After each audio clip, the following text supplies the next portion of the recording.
ಸ್ನೇಹಿತರೆ, ಮೀಡಿಯಾ ಮಾಸ್ಟರ್ಸ್ಗೆ ಸ್ವಾಗತ, ಸುಸ್ವಾಗತ. ಗೆಳೆಯರೆ, ಅದು ಇಸ್ರೇಲ್ನ ಇತಿಹಾಸವನ್ನ ಬದಲಿಸಿದ್ದ ಘಟನೆ. ಅದು ಶಾಂತಿ ಬಯಸಿದ ನಾಯಕನಿಗೆ ಗುಂಡೇಟು ಬಿದ್ದ ದಿನ. ಈಗಿನ ಪ್ರಧಾನಿ ನೆತನ್ಯಾಹು ಮೇಲೆ ಬಹುದೊಡ್ಡ ಆರೋಪ ತಂದ ಘಟನೆ ಅದು. ಇಡೀ ಜಗತ್ತಿನ ಸೆಕ್ಯುಲರ್ ನಾಯಕರೆಲ್ಲ ಮಮ್ಮೂಲ ಮರುಗಿದ್ದ ಘಟನೆ. ಅಂಥದ್ದೊಂದು ಸಮಯ ಬರುತ್ತೆ ಅಂತ ಇಸ್ರೇಲ್ ಊಹೆ ಕೂಡ ಮಾಡಿರಲಿಲ್ಲ. ಆದ್ರೆ ಮತ ಅನ್ನೋದು ಅಲ್ಲೊಂದು ವಿದ್ರೋಹವನ್ನ ಸೃಷ್ಟಿ ಮಾಡಿಬಿಟ್ಟಿತ್ತು. ಅದು ಇಸ್ರೇಲ್ಗಾಗಿ ದಶಕಗಳ ಕಾಲ ನಿರಂತರವಾಗಿ ದುಡಿದಿದ್ದ, ಇನ್ನು ರಕ್ತ ಹರಿಯೋದು ಸಾಕು, ಶಾಂತಿ ಬೇಕು ಅಂತ ಬಯಸಿದ್ದ, ಅದಕ್ಕಾಗಿ ಶ್ರಮಿಸ್ತಾ ಇದ್ದ ಧೀಮಂತ ನಾಯಕನ ಅಂತಿಮ ದಿನ. ಹಾಗಾದ್ರೆ ಯಾರು ಆ ನಾಯಕ? ಆತನನ್ನ ಕೊಂದದ್ಯಾರು? ಯಾಕೆ? ಅದರಿಂದ ಇಸ್ರೇಲ್ ಕಳ್ಕೊಂಡಿದ್ದೇನು, ಪಡ್ಕೊಂಡಿದ್ದೇನು ಅನ್ನೋದ್ರ ಬಗ್ಗೆ ಒಂದಷ್ಟು ಮಾಹಿತಿಯನ್ನ ನಾವೆಲ್ಲಿ ನೋಡೋಣ.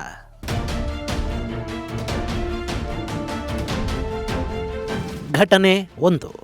ಅದು 1994 ಅಕ್ಟೋಬರ್ 14. ಇಡೀ ಜಗತ್ತು ನಾರ್ವೆ ಕಡೆ ಮುಖ ಮಾಡಿತ್ತು. ಅಲ್ಲಿ ಅನೌನ್ಸ್ ಆಗುವ ಪೀಸ್ ನೋಬೆಲ್ ಯಾರಿಗೆ ಅನ್ನೋ ಕುತೂಹಲ ಜಗತ್ತಿನ ಸಾಕಷ್ಟು ನಾಯಕರಿಗಿತ್ತು. ಕೆಲವರಂತೂ ಈ ಬಾರಿ ನೋಬೆಲ್ ಪ್ರೈಸ್ ನಮಗೆ ಅಂತ ಹೇಳ್ಕೊತಾ ಇದ್ರು. ಪುಣ್ಯಕ್ಕೆ ಅವತ್ತು ಟ್ರಂಪ್ ಇರಲಿಲ್ಲ, ಹೀಗಾಗಿ ನಮಗೆ ಕೊಡಬೇಕು ಅಂತ ನಾರ್ವೆ ಮೇಲೆ ಬಹಿರಂಗವಾಗಿ ಒತ್ತಡ ಹೇರೋದಕ್ಕೆ ಯಾರೂ ಇರಲಿಲ್ಲ ಅಷ್ಟೇ. ಆದ್ರೆ ಶಾಂತಿ ನೋಬೆಲ್ ಕಡೆಗೆ ಸಾಕಷ್ಟು ಜನರ ಗಮನ ನೆಟ್ಟಿತ್ತು ಅನ್ನೋದು ಸುಳ್ಳಲ್ಲ. ಹೀಗಿರೋ ಹೊತ್ತಲ್ಲೇ ಆ ವರ್ಷದ ಶಾಂತಿ ನೋಬೆಲ್ ಪುರಸ್ಕೃತರ ಪಟ್ಟಿ ಬಿಡುಗಡೆ ಆಯಿತು. ಅದರಲ್ಲಿ PLO ಅಂದ್ರೆ ಪ್ಯಾಲೆಸ್ತೈನ್ ಲಿಬರೇಷನ್ ಆರ್ಗನೈಸೇಷನ್ ನ ನಾಯಕ ಯಾಸರ್ ಅರಾಫತ್, ಇಸ್ರೇಲಿನ ಪ್ರಧಾನಿ ಇಟ್ಜಾಕ್ ರಾಬಿನ್ ಹಾಗೂ ಇಸ್ರೇಲಿನ ವಿದೇಶಾಂಗ ಸಚಿವ ಶಿಮೋನ್ ಪೆರೇಸ್ ಅವರ ಹೆಸರುಗಳಿತ್ತು. ಈ 3 ಜನಕ್ಕೆ ಪ್ರಶಸ್ತಿ ಬಂದಿತ್ತು. ಹೀಗಾಗಿ ಇಸ್ರೇಲ್ ಮತ್ತು ಪ್ಯಾಲೆಸ್ತೈನ್ನಲ್ಲಿ ಒಂದೇ ರೀತಿಯ ಮಿಶ್ರ ಪ್ರತಿಕ್ರಿಯೆಗಳು. ಈ ಶಾಂತಿ ಮತ್ತು ಶಾಂತಿ ದೂತರಿಗೆ ಸಿಕ್ಕ ನೊಬೆಲ್ ಪ್ರಶಸ್ತಿಯನ್ನ ಕೆಲವರು ಸಂಭ್ರಮಿಸ್ತಾ ಇದ್ರು. ಅಷ್ಟೇ ಪ್ರಮಾಣದಲ್ಲಿ ಎರಡೂ ಕಡೆ ಮತ್ತೆ ಕೆಲವರು ವಿರೋಧ ಕೂಡ ವ್ಯಕ್ತಪಡಿಸ್ತಾ ಇದ್ರು. ಘಟನೆ 2. ಅದು ಡಿಸೆಂಬರ್ 10, 1994. ನಾರ್ವೆಯ ರಾಜಧಾನಿ ಓಸ್ಲೋದಲ್ಲಿ ಅದ್ಭುತ ಕಾರ್ಯಕ್ರಮ ನಡೀತಿತ್ತು. ಆ ಕಾರ್ಯಕ್ರಮದಲ್ಲಿ ಇಟ್ಜಾಕ್ ರಾಬಿನ್, ಶಿಮೋನ್ ಪೆರೇಸ್ ಹಾಗೂ ಯಾಸರ್ ಅರಾಫತ್ಗೆ ನೊಬೆಲ್ ಪ್ರಶಸ್ತಿಯನ್ನ ಕೊಡಲಾಯಿತು. ಜಾಗತಿಕವಾಗಿ ಅತ್ಯಂತ ಮಹತ್ವದ ಶಾಂತಿ ಒಪ್ಪಂದವನ್ನ ಮಾಡಿಕೊಂಡ ಕಾರಣದಿಂದ ಅವರು ಈ ಪ್ರಶಸ್ತಿಗೆ ಭಾಜನರಾಗಿದ್ದರು. ಘಟನೆ 3. ನವೆಂಬರ್ 4, 1995. ಸಮಯ ಆಗಲೇ 9:30 ದಾಟ್ತಾ ಇತ್ತು. ಇಸ್ರೇಲ್ನ ಟೆಲ್ ಅವಿವ್ ನಗರದಲ್ಲಿನ ಕಿಂಗ್ಸ್ ಆಫ್ ಇಸ್ರೇಲ್ ಸ್ಕ್ವೇರ್ ಅಲ್ಲಿ ಜನ.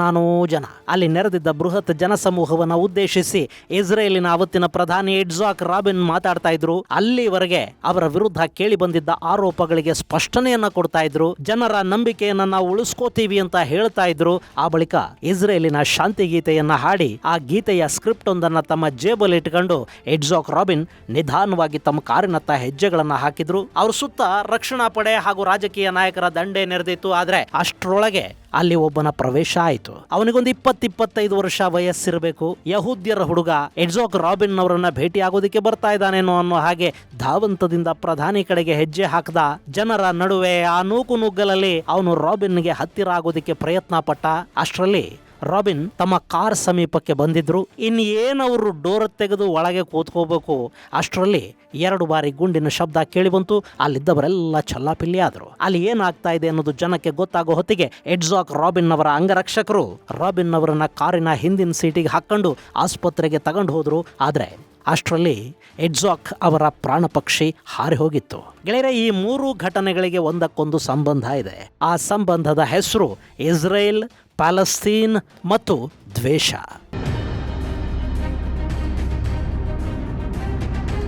ಅವತ್ತು 1995 ಡಿಸೆಂಬರ್ 10 ರಾಬಿನ್ ಹತ್ಯೆಯ ಸುದ್ದಿ ಕೇಳಿದ್ದ ಅಮೆರಿಕಾದ ಅಂದಿನ ಅಧ್ಯಕ್ಷ ಬಿಲ್ ಕ್ಲಿಂಟನ್ ಹೀಬ್ರೂ ಭಾಷೆಯಲ್ಲಿ ಶಾಲೋಮ್ ಹವೇರ್ ಅಂತ ಹೇಳಿದ್ರು.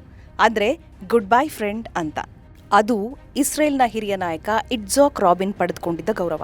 ಅಂಥ ನಾಯಕನನ್ನ ಅವರದ್ದೇ ಮತದ ಹುಡುಗನೊಬ್ಬ ಕೊಂದಿದ್ದಾದ್ರೂ ಯಾಕೆ ಅನ್ನೋದನ್ನ ನೋಡಿದ್ರೆ ಅಲ್ಲಿ ನಮಗೆ ಇಸ್ರೇಲ್ ಪ್ಯಾಲೆಸ್ತೈನ್ ಹೋರಾಟ ಮಾತ್ರ ಅಲ್ಲ, ಇಸ್ರೇಲ್ನ ಹುಟ್ಟಿನ ಕಥೆಯೇ ಕಣ್ಮುಂದೆ ಬರುತ್ತೆ.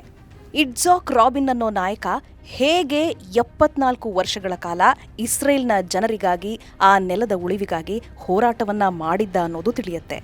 ಅಂದ್ಹಾಗೆ ಆ ಕಥೆ ಆರಂಭ ಆಗೋದು 1919 ಸಮಯದಲ್ಲಿ. ಅವತ್ತಿಗೆ ರಷ್ಯಾದಲ್ಲಿದ್ದ ಇಟ್ಜಾಕ್ ರಾಬಿನ್ ಅವರ ತಾಯಿ ರೋಸಾ ಥರ್ಡ್ ಆಲಿಯಾ ಸಮಯದಲ್ಲಿ ಇವತ್ತಿನ ಇಸ್ರೇಲ್ಗೆ ಬರ್ತಾರೆ. ಥರ್ಡ್ ಆಲಿಯಾ ಅಂದ್ರೆ ಜಗತ್ತಿನ ನಾನಾ ದೇಶಗಳಲ್ಲಿನ ಯಹೂದ್ಯರು ಇಸ್ರೇಲ್ ಅಂತ ಇವತ್ತು ಕರೆಸಿಕೊಳ್ಳಲ್ಪಡ್ತಾ ಇರೋ ಈ ನೆಲಕ್ಕೆ ಅಲೆಯಾಗಿ ವಾಪಸ್ ವಲಸೆ ಬರೋದಕ್ಕೆ ಶುರು ಮಾಡಿದ್ರಲ್ಲ, ಆ ಮಹಾವಲಸೆಯ 3ನೇ ಅಲೆಯನ್ನ ಥರ್ಡ್ ಆಲಿಯಾ ಅಂತ ಕರೀತಾರೆ. ಆಕೆ ರಷ್ಯಾದಲ್ಲಿ ತುಂಬಾನೇ ಚೆನ್ನಾಗಿ ಬದುಕ್ತಾ ಇದ್ಲು. ಅವರ ತಂದೆಗೆ ಈ ಯಹೂದಿ ಹೋರಾಟ, ಇಸ್ರೇಲಿನ ನಿರ್ಮಾಣ ಇದ್ಯಾವುದೂ ಇಷ್ಟ ಇರಲಿಲ್ಲ. ಅವರು ಈ ಹೆಣ್ಣು ಮಗಳನ್ನ ಕ್ರಿಶ್ಚಿಯನ್ ಸ್ಕೂಲಿಗೆ ಹಾಕಿ ಬೆಲರೂಸಲ್ಲೇ ಉಳಿಯೋದಕ್ಕೆ ನಿರ್ಧಾರ ಮಾಡಿದ್ರು. ಆದರೆ ರೋಸಾ ಮಾತ್ರ ತನ್ನ ಪೂರ್ವಜರ ತಾಯ್ನೆಲಕ್ಕೆ ಹೋಗುವ ಅಭಿಲಾಷೆಯನ್ನು ಹೊಂದಿದ್ಲು. ಹೀಗಾಗಿ ಆಕೆ 1919ರಿಂದ 1923 ನಡುವೆ ಇಸ್ರೇಲನ್ನು ಸೇರಿಕೊಂಡ ಜ್ಯೂಗಳ ಪೈಕಿ ಒಬ್ಬಳಾಗಿ ತಮ್ಮ ಪೂರ್ವಜರ ನೆಲದ ಮೇಲೆ ಕಾಲಿಟ್ಲು. ಹಾಗೆ ಬಂದವಳಿಗೆ ಇಲ್ಲಿ ಯಹೂದಿಗಳ ಗೆರಿಲ್ಲಾ ಪಡೆಯ ಸದಸ್ಯನಾಗಿ ಇಸ್ರೇಲಿನ ಸ್ವಾತಂತ್ರ್ಯಕ್ಕಾಗಿ ಹೋರಾಟ ಮಾಡ್ತಾ ಇದ್ದ ನೆಹಮಿಯಾ ಸಿಗ್ತಾನೆ. 1920ರಲ್ಲಿ ಜೆರೂಸಲೆಂ ದಂಗೆಯ ಸಮಯದಲ್ಲಿ ಅವರಿಬ್ಬರ ಭೇಟಿಯಾಗಿತ್ತು. ಇನ್ನು ನೆಹಮಿಯಾ ಕೂಡ ಹುಟ್ಟಿದ್ದು ರಷ್ಯನ್ ಸಾಮ್ರಾಜ್ಯದಲ್ಲೇ. ಇವತ್ತಿನ ಯುಕ್ರೇನ್ ಅವತ್ತಿಗೆ ಸೋವಿಯತ್ ಸಾಮ್ರಾಜ್ಯದ ಭಾಗನೇ ಆಗಿತ್ತಲ್ಲ. ಈ ನೆಹಮಿಯಾ ಅಲ್ಲಿ ಹುಟ್ಟಿದ್ದ. ಮೊದಲ ಮಹಾಯುದ್ಧದ ಸಮಯದಲ್ಲಿ ಇಸ್ರೇಲ್ಗೆ ಬಂದಿದ್ದ. ಆ ಬಳಿಕ ಇಸ್ರೇಲ್ ಸೆಟಲ್ಮೆಂಟ್ನಲ್ಲೇ ಉಳ್ಕೊಂಡ ನೆಹಮಿಯಾ ಅಲ್ಲಿನ ಗೆರಿಲ್ಲಾ ಪಡೆಗೆ ಯುದ್ಧ ವಿದ್ಯೆಯ ತರಬೇತಿ ಕೊಡ್ತಾ ಗೆರಿಲ್ಲಾ ದಳದ ನಾಯಕನಾಗಿ ಗುರುತಿಸ್ಕೊಂಡ. ಅಂಥವನನ್ನ ರೋಸಾ ಭೇಟಿಯಾದ್ಲು. ಅಲ್ಲಿ ಅವರಿಬ್ಬರ ನಡುವೆ ಪ್ರೀತಿ ಅರಳಿತು. ಅವರಿಬ್ರು ಮದುವೆ ಕೂಡ ಆದ್ರು. ಜೆರೂಸಲೆಂನಲ್ಲಿ ನಡೆದಿದ್ದ ದಂಗೆಯ ಬಳಿಕ ಅವರು ಟೆಲ್ ಅವೀವ್ಗೆ ಶಿಫ್ಟ್ ಆದ್ರು. 1922ರಲ್ಲಿ ಇಟ್ಜಾಕ್ ರಾಬಿನ್ ಅವರ ಜನನ ಆಯಿತು. ಅಲ್ಲಿ ರಾಬಿನ್ ಅಪ್ಪ ಅಮ್ಮ ಇಬ್ಬರು ಕೂಡ ಇಸ್ರೇಲಿನ ನೆಲಕ್ಕಾಗಿ ಹೋರಾಟವನ್ನು ಮಾಡ್ತಾ ಇದ್ರು. ರಾಬಿನ್ಗೆ 14 ವರ್ಷ ತುಂಬೋ ಹೊತ್ತಿಗೆ ಆತ ಕೂಡ ಇಸ್ರೇಲಿನ ಗೆರಿಲ್ಲಾ ಪಡೆಯನ್ನ ಸೇರ್ಕೊಂಡ. ಹಾಗೆ 1949ರಲ್ಲಿ ನಡೆದ ಯುದ್ಧದಲ್ಲಿ ಇಟ್ಜಾಕ್ ರಾಬಿನ್ ಪ್ರಮುಖ ಪಾತ್ರವನ್ನು ವಹಿಸ್ತಾರೆ. ಅದಾದ ನಂತರದಲ್ಲಿ ಇಸ್ರೇಲ್ ಸೇನೆಯಲ್ಲಿ ಅತ್ಯುನ್ನತ ಹುದ್ದೆಗಳನ್ನ ನಿಭಾಯಿಸಿದ ರಾಬಿನ್ ಅಲ್ಲಿನ ಜನರ ಕಣ್ಣಲ್ಲಿ ಹೀರೋ ಕೂಡ ಆದರು. ಜನರಲ್ಲಿ ಅವರ ಬಗ್ಗೆ ಗೌರವ ಹೆಚ್ಚಾಯಿತು. ಆ ಬಳಿಕ ಇಸ್ರೇಲ್ ಸೇನೆಯ ಮುಖ್ಯಸ್ಥರಾಗಿ ಆಯ್ಕೆಯಾದ ಇಟ್ಜಾಕ್ 1967ರ ಹೊತ್ತಿಗೆ ಸೇನೆಯಿಂದ ಹೊರಬಂದು ರಾಜಕೀಯದಲ್ಲಿ ಗುರುತಿಸಿಕೊಂಡ್ರು. 1968ರಿಂದ 73ರವರೆಗೆ ಅಮೆರಿಕದ ರಾಯಭಾರಿಯಾಗಿ ಕೆಲಸ ಮಾಡುವ ರಾಬಿನ್ 1974ರಲ್ಲಿ ಇಸ್ರೇಲ್ನ ಸಂಸತ್ತಿಗೆ ಆಯ್ಕೆ ಕೂಡ ಆಗ್ತಾರೆ. ಆ ಬಳಿಕ ಕಾರ್ಮಿಕ ಸಚಿವರಾಗ್ತಾರೆ. 1974ರ ಜೂನ್ 3ನೇ ತಾರೀಕು ಇಸ್ರೇಲ್ನ ಪ್ರಧಾನಿಯಾಗಿ ಕೂಡ ಅಧಿಕಾರವನ್ನು ಸ್ವೀಕರಿಸ್ತಾರೆ. ಮುಂದೆ 77ರ ಜೂನ್ 21ರವರೆಗೆ ಪ್ರಧಾನಿಯಾಗಿದ್ದ ರಾಬಿನ್ 1984ರಲ್ಲಿ ಡಿಫೆನ್ಸ್ ಮಿನಿಸ್ಟರ್ ಆಗ್ತಾರೆ. ಆ ನಂತರ ಜೆರೂಸಲೆಂ ಅಫೇರ್ಸ್, ರಿಲಿಜಿಯಸ್ ಅಫೇರ್ಸ್ನಂಥ ಖಾತೆಗಳನ್ನು ನಿರ್ವಹಣೆ ಮಾಡ್ತಾರೆ. ಹಾಗೆ 1992ರ ಜುಲೈ 13ನೇ ತಾರೀಕು 2ನೇ ಬಾರಿಗೆ ಆತ ಪ್ರಧಾನಿ ಕೂಡ ಆಗ್ತಾರೆ. ಅಲ್ಲಿಂದ ಶುರುವಾಗಿದ್ದು ರಾಬಿನ್ ಬದುಕಿನ ಹೊಸ ಅಧ್ಯಾಯ. ಇಟ್ಜಾಕ್ ರಾಬಿನ್ 14ನೇ ವರ್ಷಕ್ಕೇನೆ ಸೈನ್ಯವನ್ನ ಸೇರಿದವರು. ಹೀಗಾಗಿ ಅವರಲ್ಲಿ ಇಸ್ರೇಲ್ ಪರ ಹಾಗೂ ಪ್ಯಾಲೆಸ್ತೀನಿಗಳ ಕ್ರೌರ್ಯದ ವಿರುದ್ಧ ಸಹಜವಾಗೇ ಒಂದು ಅಭಿಪ್ರಾಯ ಇತ್ತು. ಇಷ್ಟಾದ್ರೂ ರಾಬಿನ್ ಮತಾಂಧತೆನ ಮೈಗೂಡಿಸ್ಕೊಂಡಿರಲಿಲ್ಲ. ಅವರು ಜಾತ್ಯತೀತ ನಾಯಕ ಅಂತ ಗುರುತಿಸ್ಕೊಂಡಿದ್ರು. ಹೀಗಾಗಿನೇ ರಾಜಕೀಯ ಪ್ರವೇಶದ ನಂತರ ರಾಬಿನ್ ಫಾರ್ ರೈಟ್ಗಳಿಂದ ದೂರ ಉಳಿದಿದ್ರು. ಮಾತುಕತೆಯ ಮೂಲಕವೇ ಇಸ್ರೇಲ್ ಪ್ಯಾಲೆಸ್ತೀನ್ ಸಮಸ್ಯೆಗೆ ಪರಿಹಾರ ಕಂಡುಕೊಳ್ಬೇಕು ಅಂದ್ಕೊಂಡಿದ್ರು. ಹೀಗಾಗಿ 2ನೇ ಬಾರಿ ಪ್ರಧಾನಿಯಾದ ಬಳಿಕ ರಾಬಿನ್ ಮಾಡಿದ ಮೊಟ್ಟ ಮೊದಲ ಕೆಲಸ ಪ್ಯಾಲೆಸ್ತೈನ್ ಲಿಬರೇಷನ್ ಆರ್ಗನೈಸೇಷನ್ ನಾಯಕರ ಜೊತೆ ಶಾಂತಿ ಮಾತುಕತೆ. ಹಾಗಂತ ಅದನ್ನ ಡಂಗೂರ ಹೊಡ್ಕೊಂಡು ಮಾಡೋ ಹಾಗಿರ್ಲಿಲ್ಲ. ಎರಡೂ ಕಡೆಯಲ್ಲೂ ಸಾಕಷ್ಟು ಶಾಂತಿ ವಿರೋಧಿಗಳಿದ್ರು. ಹೀಗಾಗಿ ಇಟ್ಜಾಕ್ ಈ ಮಾತುಕತೆಗಳನ್ನ ಎಷ್ಟು ರಹಸ್ಯವಾಗಿ ನಿರ್ವಹಿಸಿದ್ರು ಅಂದ್ರೆ ಇಂಥದ್ದೊಂದು ಬೆಳವಣಿಗೆ ಆಗ್ತಾ ಇದೆ ಅನ್ನೋದು ಇಸ್ರೇಲಿನ ಬೇಹುಗಾರಿಕಾ ಇಲಾಖೆ ಮೊಸಾದ್ಗಾಗ್ಲಿ ಶಿನ್ಬೆಟ್ಗಾಗ್ಲಿ ಗೊತ್ತೂ ಆಗ್ಲಿಲ್ಲ. ಇಲ್ಲಿ ರಾಬಿನ್ ತಮ್ಮ ತಂತ್ರವನ್ನ ರಕ್ಷಣಾ ಸಚಿವ ಶಿಮೋನ್ ಪೆರೆಸ್ ಮೂಲಕ ಕಾರ್ಯಗತಗೊಳಿಸೋದಕ್ಕೆ ಶುರು ಮಾಡಿದ್ರು. PLO ಸಂಘಟನೆಯನ್ನ ಪ್ಯಾಲೆಸ್ತೀನಿ ಪರ ಮತ್ತು ಅಲ್ಲಿನ ಜನರ ಪ್ರತಿನಿಧಿಯಂತೆ ಗುರುತಿಸೋದಕ್ಕೆ ರಾಬಿನ್ ಒಪ್ಪಿಕೊಂಡ್ರು. ಹೀಗಾಗಿ ಯಾಸರ್ ಅರಾಫತ್ ಕೂಡ ಇಸ್ರೇಲಿನ ಇರುವಿಕೆಯ ಬಗ್ಗೆ ಮಹತ್ತರ ಹೇಳಿಕೆಯನ್ನು ಕೊಟ್ಟರು. ಇಸ್ರೇಲ್ ಈ ಭೂಮಿ ಮೇಲೆ ಇರೋದಕ್ಕೆ ಸಾಧ್ಯನೇ ಇಲ್ಲ, ಜೋರ್ಡಾನ್ನಿಂದ ಮೆಡಿಟರೇನಿಯನ್ವರೆಗೆ ಎಲ್ಲವೂ ಪ್ಯಾಲೆಸ್ತೀನ್ ಆಗಬೇಕು ಅಂತ ಹೇಳ್ತಾ ಇದ್ದ ಅರಾಫತ್ ಇಸ್ರೇಲಿಗೂ ಈ ನೆಲದಲ್ಲಿ ಉಳಿಯುವ ಹಕ್ಕಿದೆ ಅನ್ನೋ ಮಾತನ್ನ ಹೇಳೋದಕ್ಕೆ ಶುರು ಮಾಡಿದ್ರು. ಆಗ್ಲೇ ನೋಡಿ ಇಡೀ ಜಗತ್ತಿಗೆ ರಾಬಿನ್ನ ತಂತ್ರಗಾರಿಕೆ ಏನು ಅನ್ನೋದು ಅರ್ಥ ಆಗಿತ್ತು. ಆ ಬಳಿಕ PLO ಮತ್ತು ಇಸ್ರೇಲ್ ಸರ್ಕಾರದ ನಡುವೆ ಮಾತುಕತೆಗಳಾದವು. ಅಲ್ಲೊಂದು ಒಪ್ಪಂದ ಕೂಡ ಆಯಿತು. ಅದನ್ನು ಓಸ್ಲೋ ಒಪ್ಪಂದ ಅಂತ ಕರೆಯಲಾಯಿತು. ಅದಕ್ಕೆ ಓಸ್ಲೋ ಒಪ್ಪಂದ ಅನ್ನೋ ಹೆಸರು ಬರೋದಕ್ಕೆ ಕೂಡ ಕಾರಣ ಇದೆ. ಇಸ್ರೇಲ್ ಮತ್ತು PLO ನಡುವೆ ರಹಸ್ಯ ಮಾತುಕತೆಗಳು ಶುರುವಾಗಿದ್ದು ಓಸ್ಲೋದಲ್ಲಿ. ಆ ಬಳಿಕ ಅವು ವಾಷಿಂಗ್ಟನ್ನಲ್ಲಿ ಮುಂದುವರೆದು 1993ರಲ್ಲಿ 1ನೇ ಓಸ್ಲೋ ಒಪ್ಪಂದಕ್ಕೆ ಸಹಿ ಬಿತ್ತು. 95ರಲ್ಲಿ ಈಜಿಪ್ಟ್ನ ತಾಬಾದಲ್ಲಿ 2ನೇ ಓಸ್ಲೋ ಒಪ್ಪಂದಕ್ಕೆ ಕೂಡ ಸಹಿ ಆಯಿತು. ಈ ಒಪ್ಪಂದದ ಪ್ರಕಾರ ಪ್ಯಾಲೆಸ್ತೀನ್ ಪ್ರಾಧಿಕಾರವನ್ನು ರಚನೆ ಮಾಡಿ ವೆಸ್ಟ್ ಬ್ಯಾಂಕ್ ಮತ್ತು ಗಾಜಾ ಪಟ್ಟಿಯಲ್ಲಿ ಪ್ಯಾಲೆಸ್ತೀನಿಗಳಿಗೆ ಸ್ವಾಯತ್ತ ಆಳ್ವಿಕೆಯನ್ನು ಕೊಡಬೇಕು. ಹಾಗೆ ವೆಸ್ಟ್ ಬ್ಯಾಂಕ್ ಅಲ್ಲಿ ಪ್ಯಾಲೆಸ್ತೀನಿ ಜನರ ಪ್ರದೇಶ ಮತ್ತು ಇಸ್ರೇಲಿ ಪ್ರದೇಶಗಳನ್ನ ಪ್ರತ್ಯೇಕವಾಗಿಡಬೇಕು. ಪ್ಯಾಲೆಸ್ತೀನಿಗಳಿರೋ ಪ್ರದೇಶವನ್ನ ಪ್ಯಾಲೆಸ್ತೀನ್ ಆಡಳಿತದ ಉಸ್ತುವಾರಿಗೆ ಬಿಟ್ಟುಕೊಡಬೇಕು ಅನ್ನೋ ಪ್ರಮುಖ ನಿರ್ಣಯಗಳನ್ನ ಅಲ್ಲಿ ಕೈಗೊಳ್ಳಲಾಗಿತ್ತು. ಅದಕ್ಕೆ PLO ಹಾಗೂ ಇಸ್ರೇಲ್ ಎರಡೂ ಒಪ್ಪಿದ್ವು. ಪ್ರತಿಯಾಗಿ PLO ಇಸ್ರೇಲನ್ನು ಒಪ್ಪಿಕೊಳ್ತು. ಆದರೆ ಪ್ಯಾಲೆಸ್ತೈನ್ನಲ್ಲಿನ ಮತಾಂಧ ಶಕ್ತಿಗಳಿದ್ವು ನೋಡಿ, ಅವರು ಈ ಶಾಂತಿಯನ್ನೇ ಒಪ್ಪಲಿಲ್ಲ.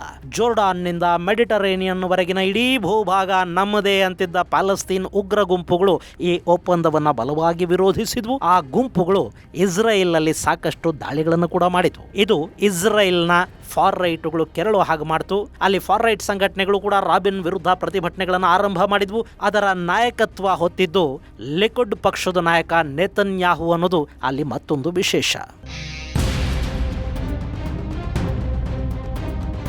ಗೆಳೆಯರೆ, ಇಟ್ಜಾಕ್ ರಾಬಿನ್ ಹತ್ಯಾ ಪ್ರಕರಣದಲ್ಲಿ ನೆತನ್ಯಾಹು ಪಾತ್ರ ತುಂಬಾನೇ ಮಹತ್ವವಾದ್ದು.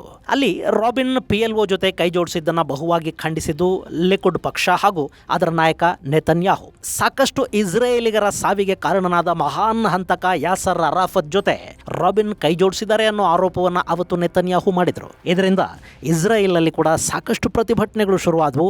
ಈ ಸಂದರ್ಭದಲ್ಲೇ ಬಲಪಂಥೀಯ ಸಿದ್ಧಾಂತದ ಕಡೆಗೆ ಆಕರ್ಷಿತನಾಗಿದ್ದ 25ರ ಹರೆಯದ ಯುವಕ ಈಗಲ್ ಆಮಿರ್ ರಾಬಿನ್ ಇಟ್ಜಾಕ್ ವಿರುದ್ಧ ಸೇಡು ತೀರಿಸಿಕೊಳ್ಳೋದಕ್ಕೆ ಮುಂದಾದ. ಅವನಿಗೆ ರಾಬಿನ್ ಹತ್ಯೆಯೊಂದೇ ಇದಕ್ಕೆಲ್ಲ ಪರಿಹಾರ ಅಂತ ಅನ್ಸೋದಿಕ್ಕೆ ಶುರುವಾಯಿತು. ಹೀಗಾಗಿ ಆಮಿರ್ ನವೆಂಬರ್ 4, 1995ರಂದು ಇಸ್ರೇಲ್ನ ಪ್ರಧಾನಿ ಇಟ್ಜಾಕ್ ರಾಬಿನ್ ಅವರನ್ನ ಗುಂಡಿಟ್ಟು ಕೊಂದುಬಿಟ್ಟ.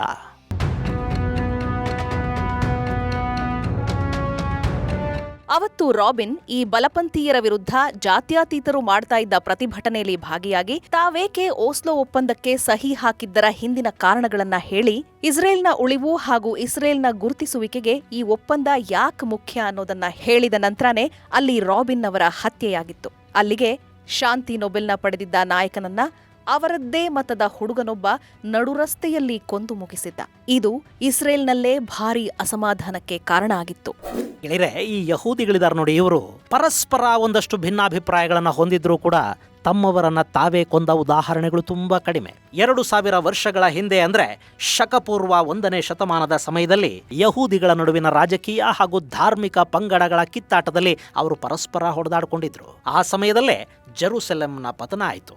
ಯಹೂದಿಗಳು ತಮ್ಮ ನೆಲವನ್ನು ಅವತ್ತು ಖಾಲಿ ಮಾಡಬೇಕಾಗಿ ಬಂತು. ಹೀಗಾಗಿನೇ ಯಹೂದ್ಯರು ಇವತ್ತಿಗೂ ಕೂಡ ಭಿನ್ನಾಭಿಪ್ರಾಯಗಳನ್ನು ಎಷ್ಟೇ ಹೊಂದಿದ್ರು ಪರಸ್ಪರ ಒಬ್ಬರನ್ನೊಬ್ಬರು ಕೊಂದುಕೊಳ್ಳೋದಿಕ್ಕೆ ಹೋಗೋದಿಲ್ಲ.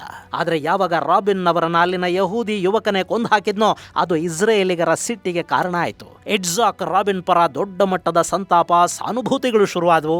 ಶಾಂತಿ ಒಪ್ಪಂದದ ಮೂಲಕ ಯಹೂದ್ಯರಿಗೆ ದ್ರೋಹ ಮಾಡ್ತಾ ಇದ್ರು ಅನ್ನೋ ಆರೋಪ, ಅಸಮಾಧಾನ ಕೂಡ ಆ ಸಿಂಪತಿಯ ಅಲೆಯಲ್ಲಿ ಕೊಚ್ಚಿ ಹೋಯಿತು. ರಾಬಿನ್ 74 ವರ್ಷಗಳ ಕಾಲ ದೇಶಕ್ಕಾಗಿ ಸಲ್ಲಿಸಿದ್ದ ಸೇವೆಯನ್ನು ಸ್ಮರಿಸಲಾಯಿತು ಮತ್ತು ಇಟ್ಜಾಕ್ ರಾಬಿನ್ ಅವರ ಉತ್ತರಾಧಿಕಾರಿಯಾಗಿ ಶಿಮೋನ್ ಪೆರೆಸ್ ಅವರನ್ನ ಅಲ್ಲಿ ಪ್ರಧಾನಿಯನ್ನಾಗಿ ಆಯ್ಕೆ ಕೂಡ ಮಾಡಲಾಯಿತು.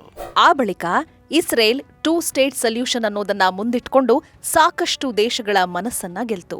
ಅಲ್ಲಿವರೆಗೂ ಇಸ್ರೇಲ್ನ ಕಂಡ್ರೆ ಮೂಗು ಮುರಿತಿದ್ದ ಸಾಕಷ್ಟು ದೇಶಗಳು ಇಸ್ರೇಲಿಗೆ ಮಾನ್ಯತೆ ಕೊಡ್ತಾ ಹೋದ್ವು. ಇವತ್ತಿಗೂ ಇಸ್ರೇಲ್ 2 ಸ್ಟೇಟ್ ಸೊಲ್ಯೂಷನ್ನ ಮುಂದಿಡುತ್ತೆ. ಆದ್ರೆ ಪ್ಯಾಲೆಸ್ತೇನಿಯರಿಗೆ ಮಾತ್ರ ಅದು ಬೇಕಿಲ್ಲ. ಇಲ್ಲದೆ ಹೋಗಿದ್ರೆ ಇಷ್ಟೊತ್ತಿಗೆ ಪ್ಯಾಲೆಸ್ತೇನ್ ಅನ್ನೋ ದೇಶ ಹುಟ್ಟಿ ಅದೆಷ್ಟೋ ದಶಕಗಳೇ ಕಳೆದು ಹೋಗ್ತಾ ಇದ್ವೇನೋ.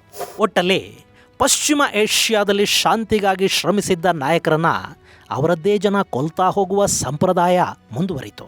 1981ರಲ್ಲಿ ಈಜಿಪ್ಟ್ನ ಅಧ್ಯಕ್ಷ ಅನ್ವರ್ ಸಾದತ್ ಇಸ್ರೇಲ್ನ ಜೊತೆ ಶಾಂತಿ ಒಪ್ಪಂದ ಮಾಡಿಕೊಂಡಿದ್ರು ಮತ್ತು ಆಗ ಅವರಿಗೂ ಒಂದು ಶಾಂತಿ ನೋಬೆಲ್ ಸಿಕ್ಕಿತ್ತು. ಆದರೆ ಇದೇ ಕಾರಣಕ್ಕಾಗಿ ಅವರನ್ನ ಅವರದ್ದೇ ಜನ ಕೊಂದು ಹಾಕಿದ್ರು.